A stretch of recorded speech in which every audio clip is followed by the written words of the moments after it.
I'm doing this for a specific reason, to ask one question. What does one have to do to be taken seriously, to get noticed in today's environment of sports, media, talk, entertainment, and entertainment? Should I go out and physically abuse women? Should I go out and emotionally and mentally abuse women? Maybe I can call myself the king of comedy, like Steve Harvey. Maybe if I get many different women pregnant and have up to 7 to 10 babies, I can even get on Oprah Winfrey. If I lie, I can even be on Fox News like Bill O'Reilly and be supported by a bunch of weak personalities. I can even become a congressman, a governor, a senator.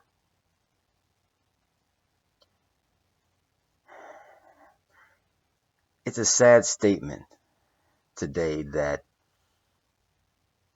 people have to do the most ignorant things to become stars, and people actually support them. We have horrors in our politics. We have horrors on Wall Street. We have horrors in entertainment. They can be from Love and Hip Hop, Hollywood, New York, and Atlanta. We can make a sex tape and it's supported. We can marry our mistress, make her our third wife, and have a national radio show and support it. You can't tell by the mask, or maybe you can, but underneath it is an African American male.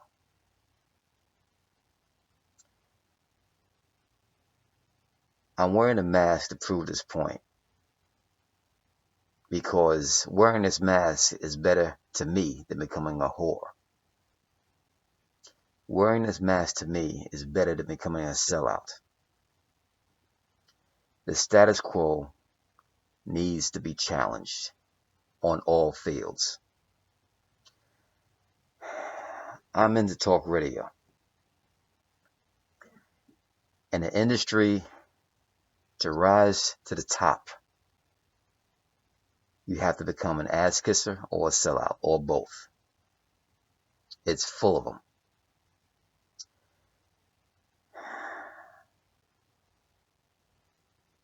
When I think about what I choose not to do in order to make it quickly in this industry, I think about my past. I think about the strongest person I know to this very day who raised me. Sacrificed everything to give me everything she didn't have when she was a child.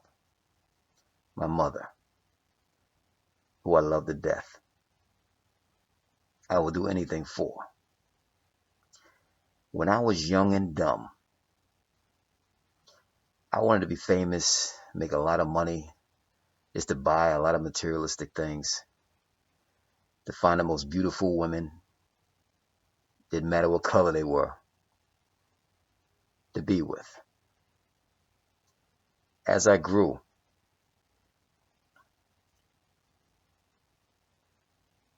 in those past, we'll say 15 years, to make it in this industry was all about giving back to my mother.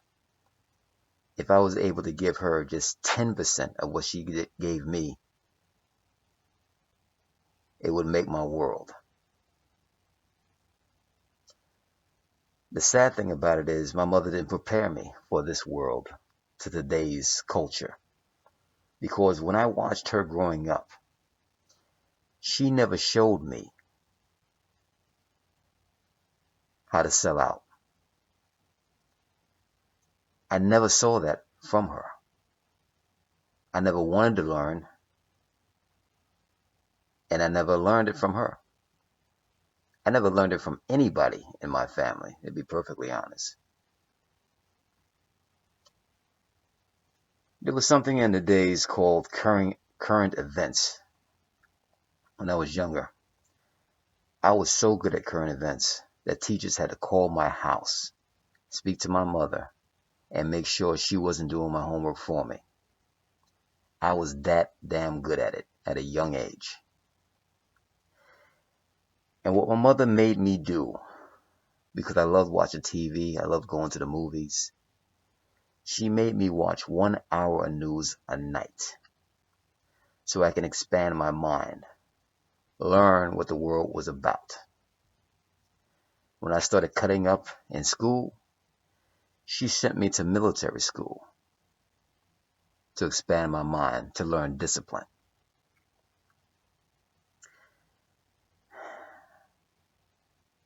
I got into this field of talk radio because I have strong opinion.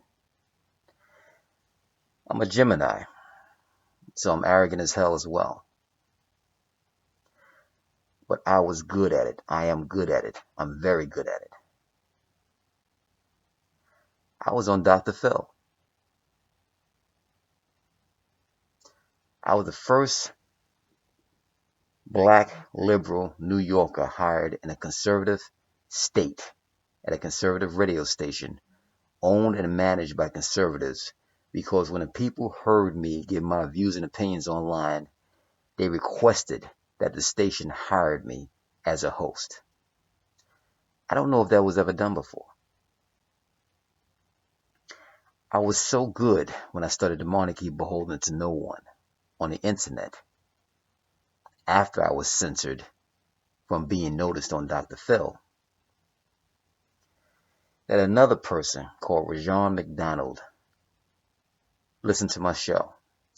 He said he liked the direction I was taking the show, and he wanted to invite me to New York to talk. Rajon McDonald works for Steve Harvey.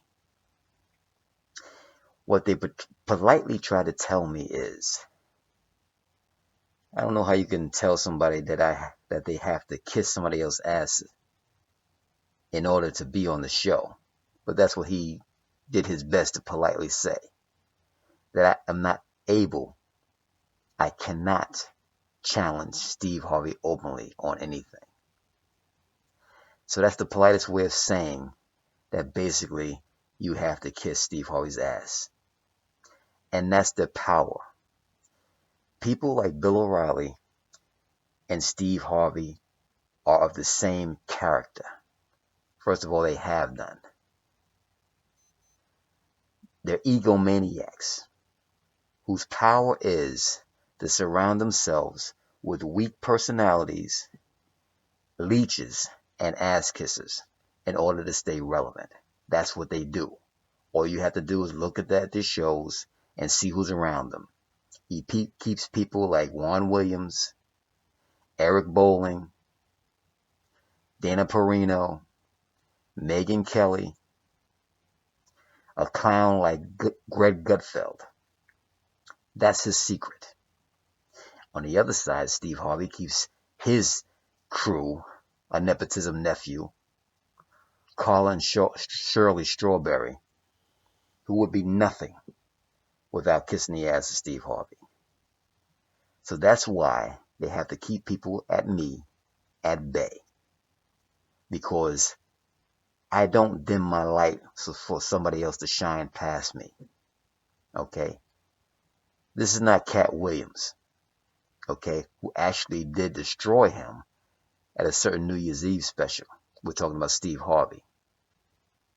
That's why he had to hold people back like Bernie Mac, who can actually act, unlike Steve Harvey. You have to look beyond the laughter, the fact that people can act. the fact that people can sing and dance. We have to start looking at people's character. We support in television whores.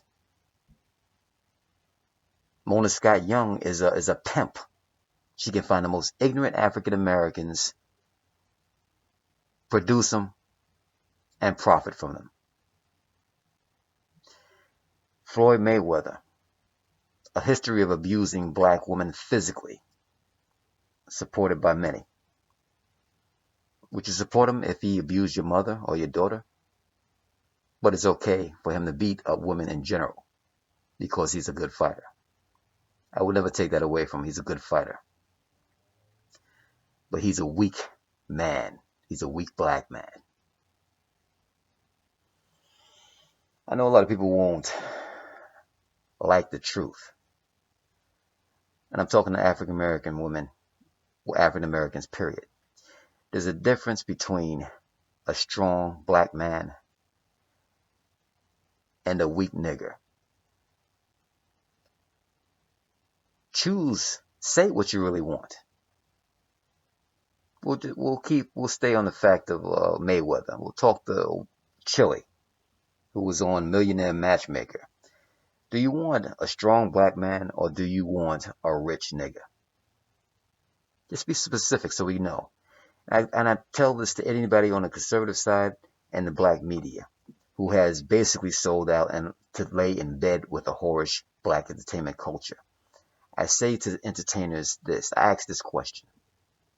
Well, I make the statement to you. If you only want people who's going to give you accolades and kiss your ass, just say so. It'll be much easier. At least we know what you're about. Don't hide behind censorship. Okay? Facebook, who we thought was a company here in America, but it seems that they're in China or Russia. Because I had 2 pages, 2 years worth of work on 2 certain pages. Not 2 pages in general, just 2 pages. One called American Monarchy, Now's the Time, where I challenged and talked about everything under the sun. Strong opinion, honest opinion. But the other was Boycott Steve Harvey because character should matter. All of a sudden, the pages mysteriously disappeared out of nowhere. No warnings, no threats that I was being too harsh to people. Nothing. A certain entertainer complained to Facebook, and the rest is history. Censorship.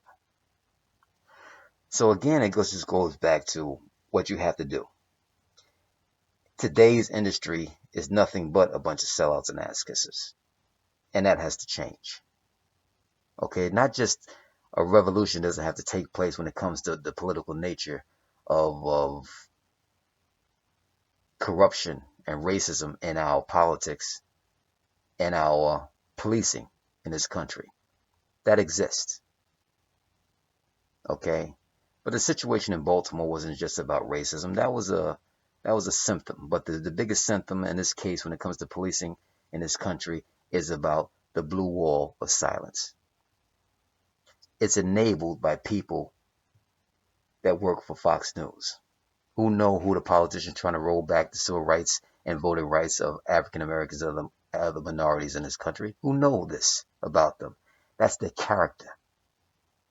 But they still support them because it fits the narrative of what they really want. They're in a bubble, an ignorant conservative bubble that needs to be burst.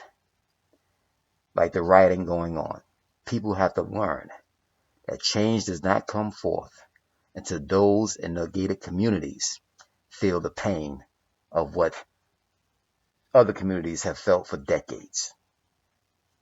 Their lives have to be threatened.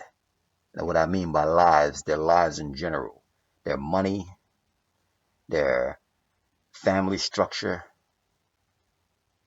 that has to be threatened for the change to come. I'm trying to change things from the inside, and I have to get in first.